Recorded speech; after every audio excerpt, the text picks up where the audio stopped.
together a little chat about Uranus moving into Gemini. So I'm going to be, looking at my notes, and it's how I like to talk about astrology is by it's kind of like delineating the aspects and really talking about what makes something special and unique. So, like, I'm going to explain um, how Gemini is related, how it relates to Mercury, how it might be different than um, Sagittarius and Jupiter, and even Aquarius and Virgo. So we're going to do a little bit of education today. So if you like that kind of thing, please keep listening. And I just wanted to also just give a shout out to the weather here north of New York City. It is ideal to me. It is 65 degrees and sunny and really peaceful, and just really appreciative of that. Um, I hope wherever you are doing well. And I know that as an Aquarius, very tuned into uh, major, things going on. So, but I hope if you're tuned into this and you enjoy some astrology chat, that it brings you some education, or you can help you plan for it, because we have now, your Uranus stays in a sign for about 7 years.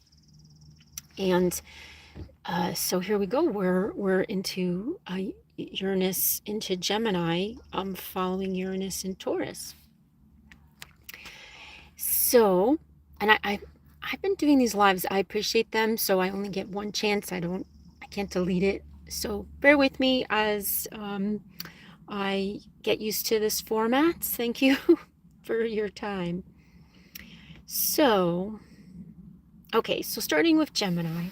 So Gemini is really about the mind, communication, just the facts, ma'am. It's clever. We have Quicksilver, and they're very much encyclopedias and amazing storytellers. So that is you could say that is the light side of Gemini. And the shadow of Gemini is pretty simple. And, it's this kind of thing of there's the two faces, right? So, and that other side of Gemini, it's the same shadow everybody has. They're just more obvious with it. So they can say things that might hurt someone. They're not going to sugarcoat something. They are going to tell you just how it is, and probably say it in a way that is not the softest.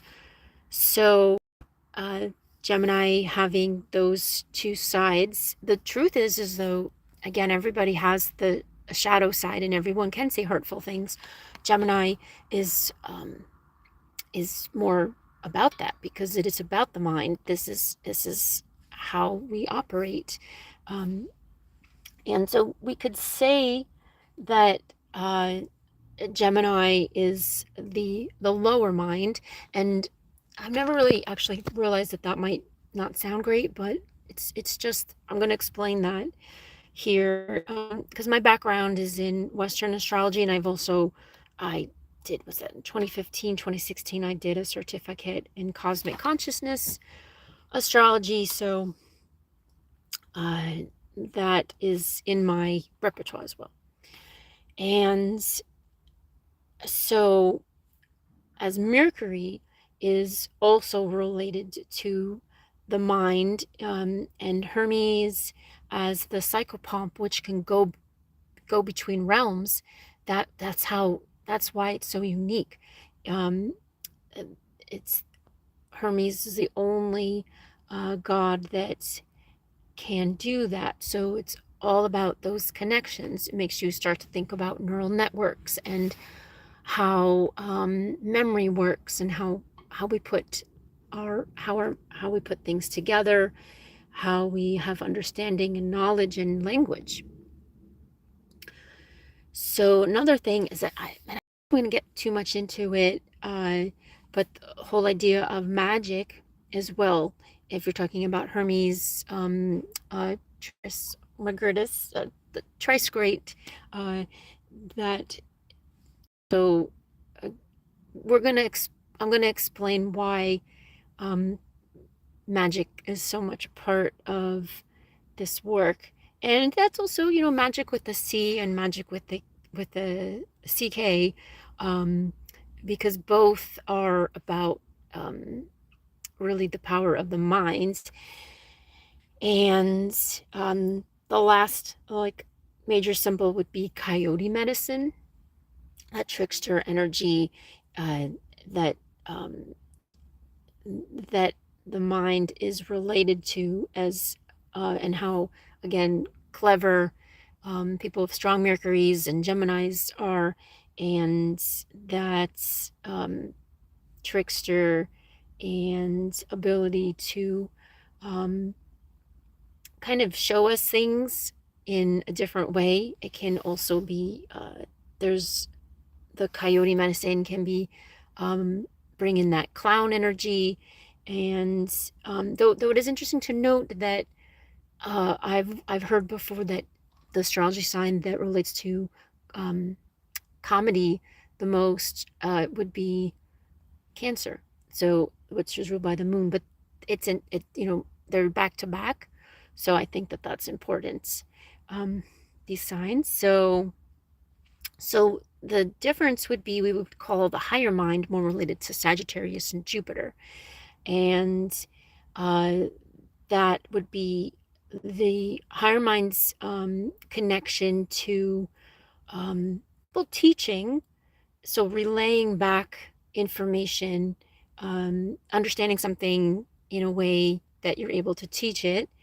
And also then we start connecting in with spirituality.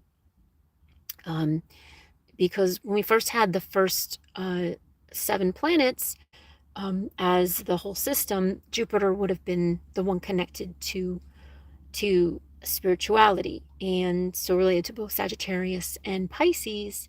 And from that perspective, there that's still there. Gemini being opposite or bridging with Sagittarius, and this kind of expansive mind where you start to get into beliefs, and then you start to have different spiritual traditions, meditation techniques, and even then you start this idea of connecting with other energies and other planes, and getting into what that could be. But when you start talking about what that really is, then you're going to Gemini to understand it. The uh, Jupiter would be the more direct experience, and also that teaching of it, which could be done in the spiritual traditions in different ways that would pass on that information or lineage, which has to be taught. Like you have in Chinese traditions, you have koans and things. There are modes that make something transferable. Um, and then a side note is that when you start talking about connecting with different planes and energies, then Scorpio is also connected in Scorpio, and Sagittarius are next to each other. But those are all so many things we could talk about. I want to stay focused on just delineating all of this. The other connection would be Aquarius. Now, it's kind of debated whether Mercury is exalted in Aquarius. Some people say it's a Virgo, which is a traditional um, exaltation. I'm biased because I have Mercury in Aquarius, so don't ask me. I'm going to probably say that it's in Aquarius. And Aquarius is related to Uranus. So that's why it's really important to talk about Aquarius right now with Uranus in Gemini. So Aquarius is patterns. So when we start talking about Gemini making those neural networks.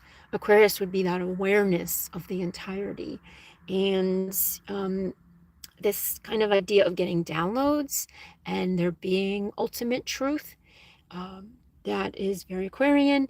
And so Virgo, in if you're going to compare to Virgo, where Mercury is traditionally exalted, is much more about understanding the world and how it works. Like it's patience and now, and it's in action.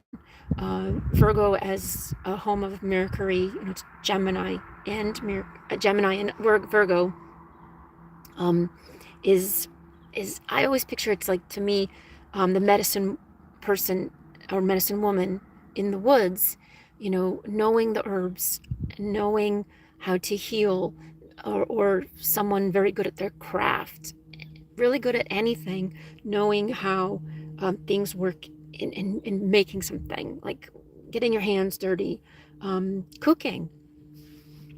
Being a chef is very Virgoan. It's this holistic and healing intelligence, and therefore Mercury is very much exalted in Virgo.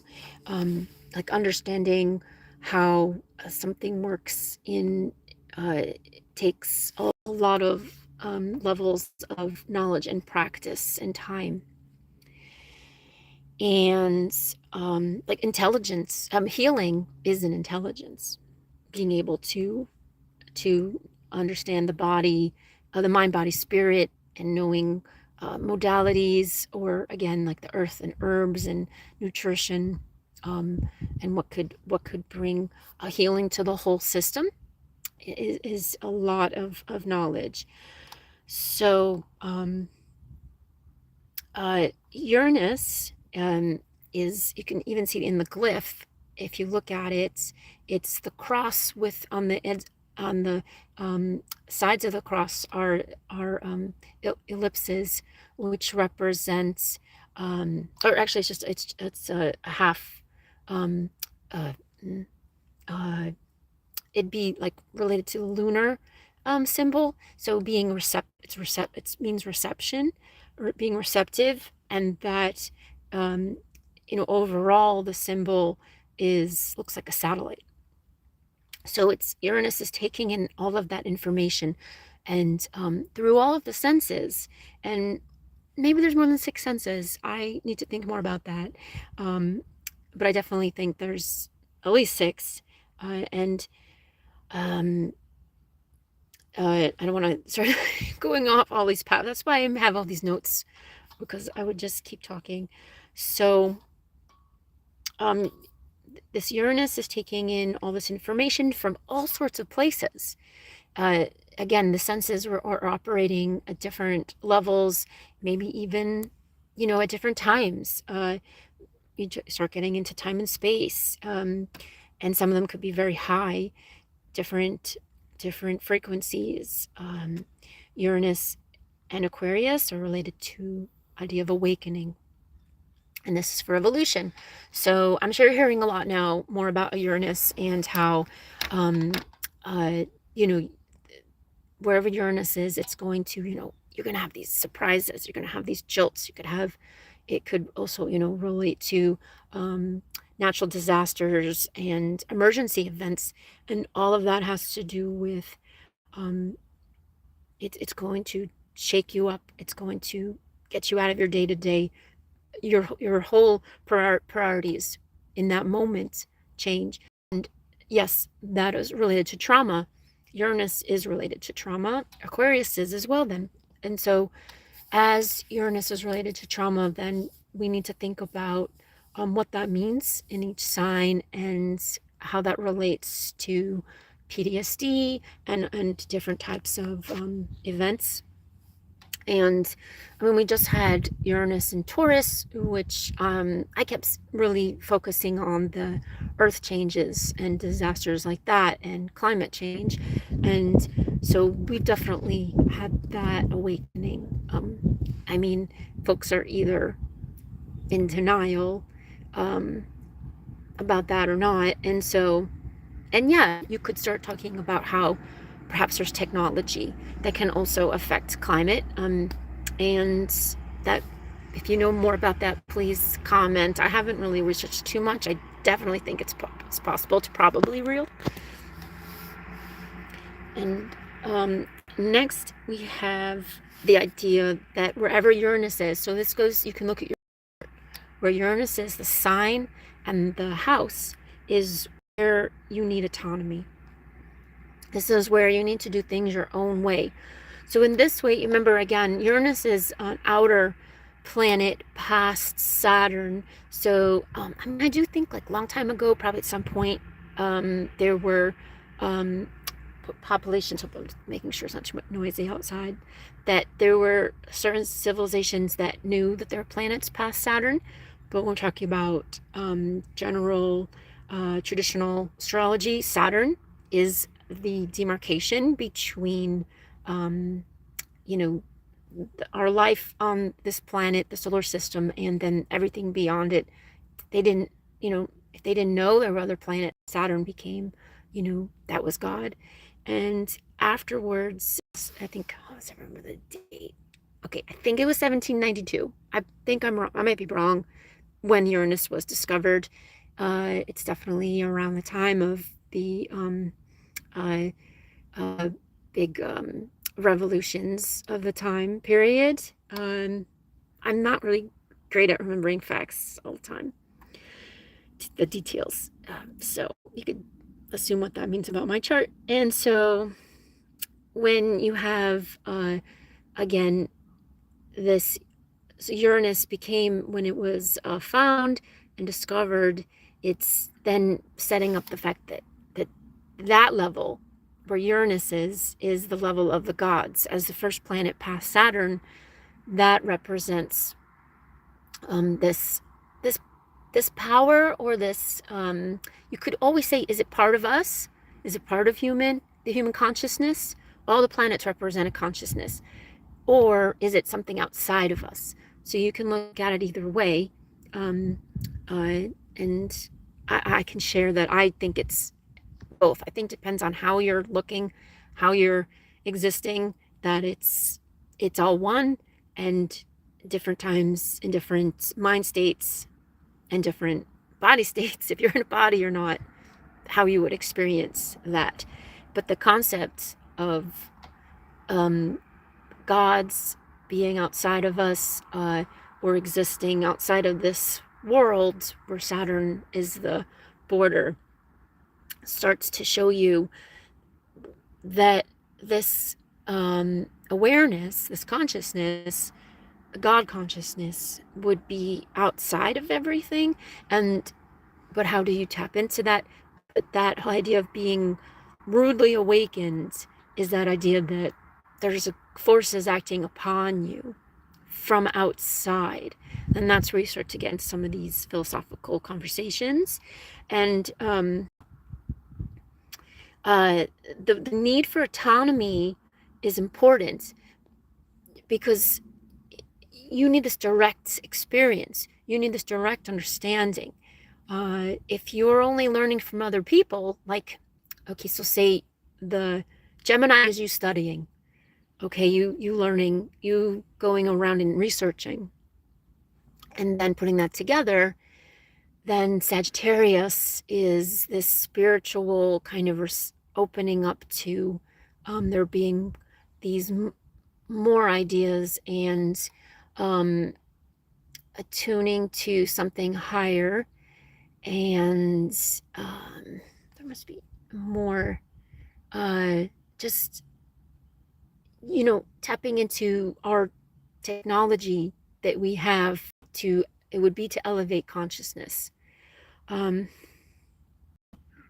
That next stage, that Uranus, which is part of Aquarius, remember Saturn co-rules Capricorn and Aquarius, so that Uranian tapping into is again, like, you need this pure channel. It has to be in this space, and it comes in unexpected times. When we talk about like getting ideas, downloads, people talk about you're in the shower, that's really common, or like in liminal states, like going to bed or waking up. get this information because you're between consciousness states. And so, again, that's done on your own. I'm not saying you can have those experiences with someone else, but it's also because you are in this. I'm making this like direct connection. Um, and so you, wherever again you have Uranus, you need to make sure that you don't have intrusive or obtuse, things blocking you. You need to be very open, but of course safe and grounded. And then also your belief systems and everything you've learned up to that point are going to reflect what you're downloading. So that's why you could have, of course, very extreme violence, cults, what else, like that thinking comes in because that's, you've taken it so far. And like psychedelic thinking, like that can't help you if your mind is full of things that aren't true, or if you're stuck in like very traditional ideas. You can't break out from, I mean, you'd say the ego. You can't expand. You can't expand your consciousness um, if it's too full of things. So there's something about emptying out and being open, but also like you have to have really good discernment. So there's so many pieces there about thinking and knowledge, critical thinking. Is I think it's extremely important this day and age. Okay. Um, so yeah, again, the idea of the higher self, being directly in contact with that, and what that means, it's like a part of your soul that would be eternal, that you are connecting with in that moment. All right. And that sovereign thinking begins with that Gemini, third house, and Mercury, and is forthright in your, to be forthright in your communication. Like all of those parts have to be aligned. And so, let me see. Yeah. All right. But also just starting to think about some of these themes that, because Uranus is in Gemini, there could be an issue of having like a God complex. Like if you think you're always right, or the people that you are getting your information from, like that's it, and it's super biased, of course, or propaganda. Could see how there's problems here. Um, so maybe it sounds very simplistic, but I'm thinking in this moment that really just being aware of propaganda could be everything. Because if we're talking about like the last time Uranus was in Gemini being the 40s, that was such a setup to wind up with so many of the problems we have now. Like the 1940s ended, like the post World War II, everything started. The forces really created the bad forces. That's when they created so much division. Like you can learn about this. Like they split up what, India and Pakistan. I'm gonna go back and make sure I got all my dates and time periods right. But they went, I think, the North and South Korea. I mean, the world was split up, and you could say like, okay, that's division. That could be Gemini, like making a. And I'm just riffing right now, making these things, and you send in propaganda and you pit everyone against each other, so they don't realize there's like something bigger controlling everything, right? Like on puppet strings, right? So there's a lot more there to talk about, but okay. And then just a little bit about this, like I studied this cosmic consciousness astrology. The 5D Gemini is this diamond, so mind, this idea that your mind by itself without the heart is lost. It's that connecting with the heart and the mind. I had a mentor once say, or he had a quote, "The longest path we ever walk is from the mind to the heart." And that is really important to keep in mind. And this idea of that when you can do that, when you're in that space, um, that would be that really just sounds like a lotus sitting space, divinely or uh, orchestrated, aligned, and open to what's really important, and your heart, and um, empathy, and everything else. So that heart mind connection, and you might know about that heart mind coherence. There's organizations that focus on that, and show it with biometrics, and or excuse me, I forget the terms, but yeah.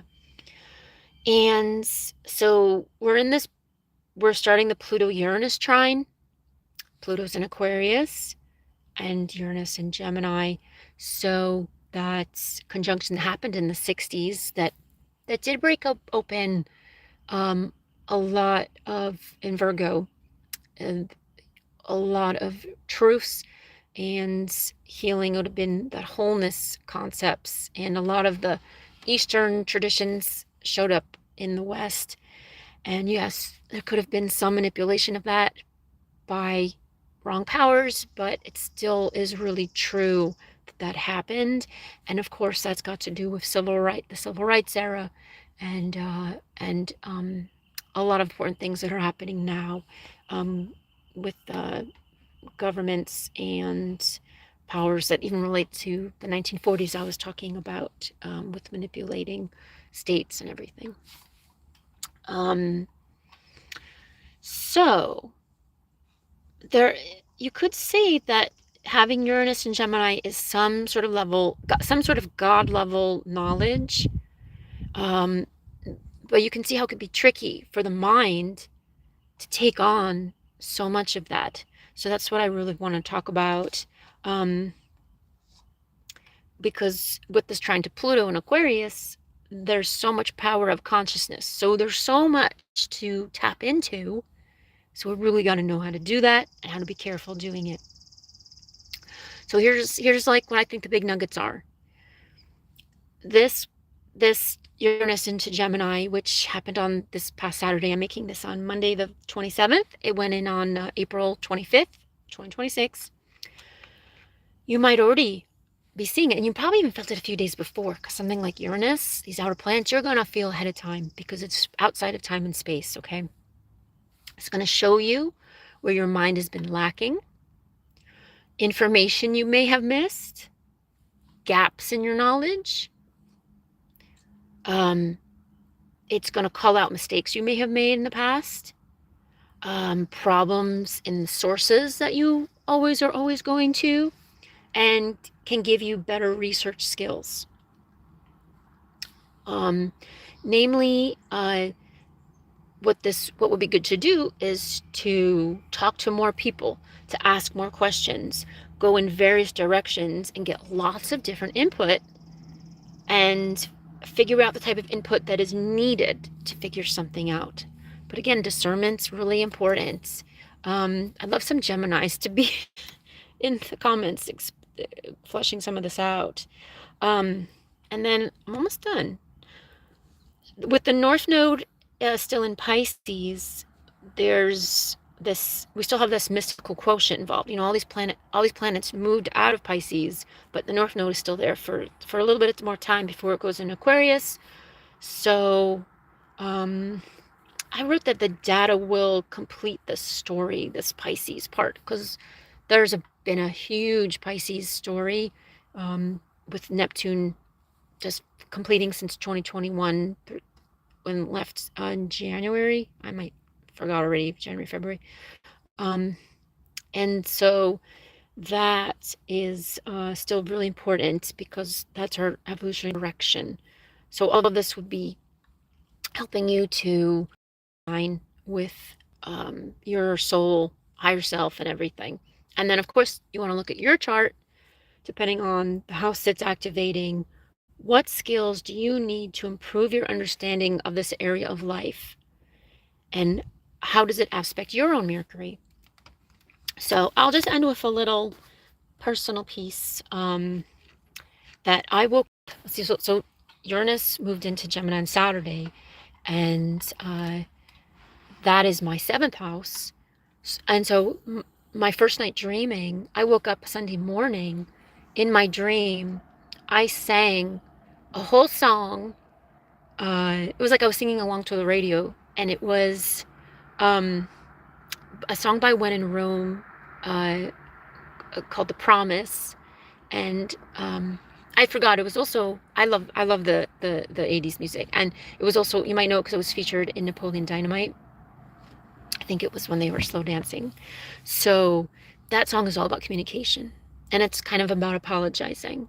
And I was like, oh, that's so perfect for my chart as an aspect. And so that was like, felt like an initiation, and an awareness of this transit for me. Um, and I'm not going to sing, but it is like a, um, mm, I don't know if I can do it. Maybe I'll drop the lyrics in the comments. I need to get more brave. Maybe when Jupiter goes into Leo, I will be able to sing it. I could sing it in my head. But yeah, I'm not gonna do it. All right. I really appreciate it. I'd love to hear your stories already.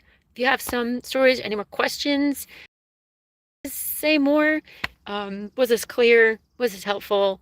Anyways, everybody, starry blessings for Uranus in Gemini.